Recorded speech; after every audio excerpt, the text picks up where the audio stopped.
Good morning बच्चों। आज हम हिंदी व्याकरण पुस्तक से पाठ 1 भाषा एवं व्याकरण पढ़ेंगे एवं समझेंगे।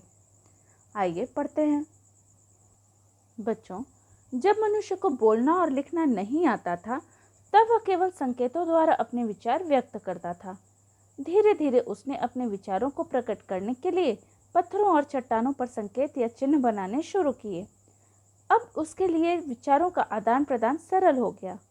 कुछ समय बाद उसे अपने विचारों को प्रकट करने के लिए एक साधन की आवश्यकता हुई, जिसके फलस्वरूप भाषा बनी। इस प्रकार अपने भावों का आदान प्रदान करने के लिए भाषा का जन्म तथा विकास हुआ। भाषा वह साधन है जिसके द्वारा हम अपने विचार बोलकर या लिखकर दूसरों तक पहुंचाते हैं और दूसरों के विचार सुनकर या पढ़कर ग्रहण करते हैं।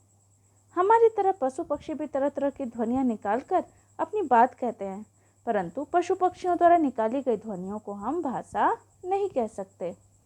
बच्चों, आपके सामने जो चित्र हैं उसमें आप देख पा रहे होंगे कि सिपाही संकेतों से वाहनों को रुकने का निर्देश दे रहा है तथा अध्यापिका संकेत से चुप रहने का निर्देश दे रही है।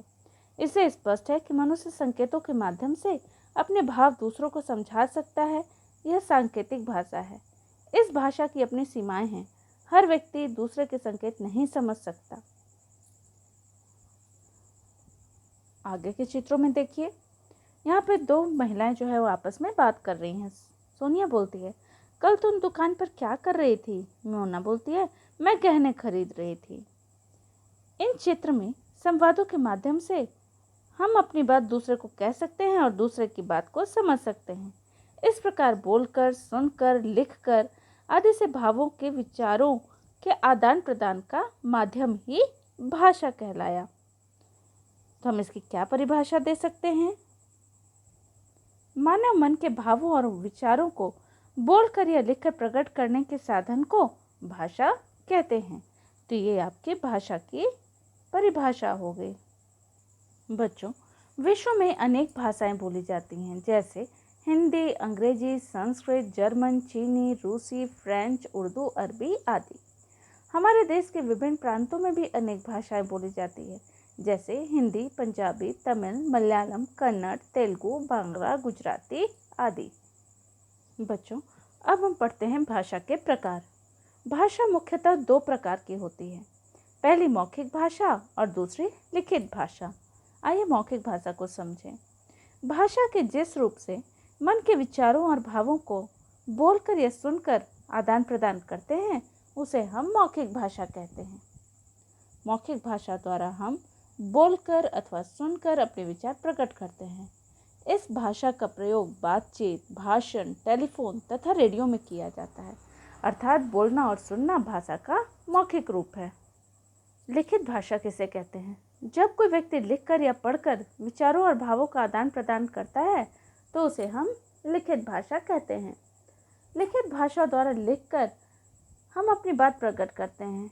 इस भाषा का प्रयोग पत्र, पुस्तक, समाचार पत्र, पत्रिकाओं, ईमेल करने में किया जाता है, अर्थात लिखना और पढ़ना भाषा का लिखित रूप है। आइए अब हम व्याकरण देख लेते हैं। व्याकरण किसे कहते हैं? बच्चों, आपके सामने कुछ वाक्य दिखाए जा रहे हैं, उसे पढ़ते हैं। हम मिठाई खाया, हमने मिठाई खाई। बच्चों, पहले वाक्य में हम मिठाई खाया, दूसरे वाक्य में हमने मिठाई खाई पहले वाक्य का शुद्ध रूप है। मतलब हम मिठाई खाया ये अशुद्ध है, गलत लिखा हुआ है, जबकि दूसरे वाक्य में हमने मिठाई खाई ये शुद्ध रूप है। हमने जो वाक्य गलत बोला उसका हम मिठाई खाया गलत हो गया, इसका सही रूप हो गया हमने मिठाई खाई। आइए और भी एग्जाम्पल देख ले। यहाँ आपके सामने चित्र में दिखाया जा रहा है और उसके नीचे जो वाक्य है उसको पढ़िए। लड़का गेंद से खेलती है, 4 तितली उड़ रही है। उसी प्रकार से तीसरे चित्र में दिखाई दे रहा है, मेरे दादी जी बीमार हैं, कल जाना है चंडीगढ़ मुझे। तो बच्चों, हम देख रहे हैं कि ये सारे जो हैं वाक्य अशुद्ध हैं, गलत है ना? तो इसका सही रूप क्या होगा आइए देख लें। लड़की गेंद से खेलती है, तितलियां उड़ रही हैं, मेरी दादी जी बीमार हैं, मुझे कल चंडीगढ़ जाना है। हर भाषा के कुछ नियम होते हैं। यदि उन नियमों का सही जानकारी हमें ना हो तो हम लिखते, पढ़ते और बोलते समय बहुत सी गलतियाँ कर देते हैं।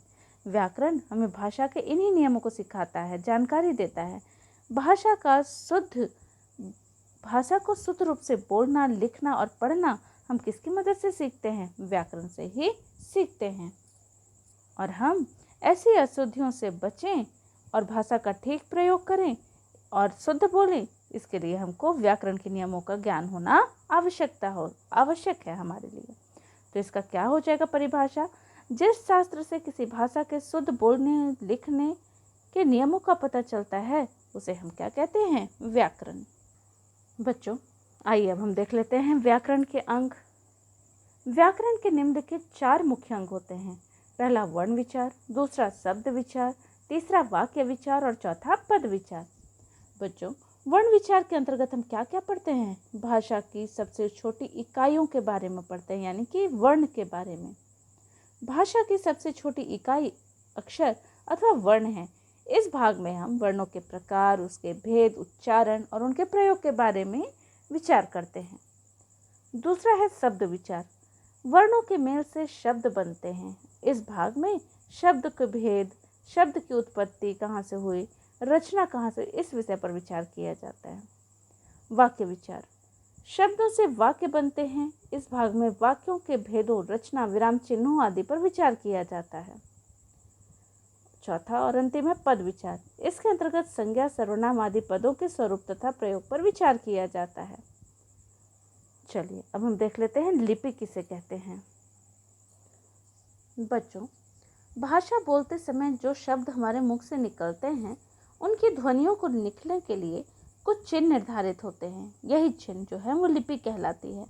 हर भाषा को लिखने का ढंग अलग अलग होता है, अतः हम कह सकते हैं कि भाषा के लिखने के ढंग को लिपि कहते हैं। भाषा का प्रारंभिक रूप ही बोली है। विकसित जब ये हुआ तो इसको लिखित रूप में रहने के हमको लगा कि हमारे पास ये लिखित रूप में होना चाहिए। फिर हर ध्वनि के लिए कुछ चिन्ह बन गए और ये चिन्ह ही अंत में लिपि कहलाए। बच्चों, हर एक भाषा की अपनी लिपि होती है। आइए देखते हैं कुछ मुख्य भाषाओं की लिपियाँ। संस्कृत भाषा की लिपि है देवनागरी, कश्मीरी की देवनागरी, नेपाली की देवनागरी, जर्मन, रोमन, उर्दू, फारसी, कोंकणी देवनागरी, बंगाली, बांग्ला, अंग्रेजी, रोमन, फ्रांसीसी, रोमन, पंजाबी, गुरुमुखी। तो आपने देखा कुछ प्रमुख भाषाएं और उनकी लिपियां साथ में। बच्चों, देख लेते हैं कि अब बोली किसे कहते हैं। भारत एक विशाल देश है। यहाँ अनेक प्रकार की भाषाएं बोली जाती है, लेकिन इस विशाल देश के भिन्न भिन्न भागों में अलग अलग बोली बोली जाती है। बोली का स्वरूप अपने अपने क्षेत्र में बदलता रहता है। हमने देखा कि बोली की परिभाषा है भाषा के क्षेत्रीय रूप को बोली कहते हैं। हिंदी के अतिरिक्त प्रत्येक प्रदेश की अपनी अलग अलग बोली होती है। जैसे पूर्वी उत्तर प्रदेश की बोली अवधी है, बिहार की बोली भोजपुरी, हरियाणा की हरियाणवी, राजस्थान का मारवाड़ी, कश्मीर का डोगरी, उत्तरांचल का गढ़वाली या कुमाऊनी। बच्चों, अब आइए देख लेते हैं राष्ट्रभाषा किसे कहते हैं। राजभाषा। राष्ट्रभाषा वह भाषा है जिसका प्रयोग लगभग सारे राष्ट्र में किया जाता है।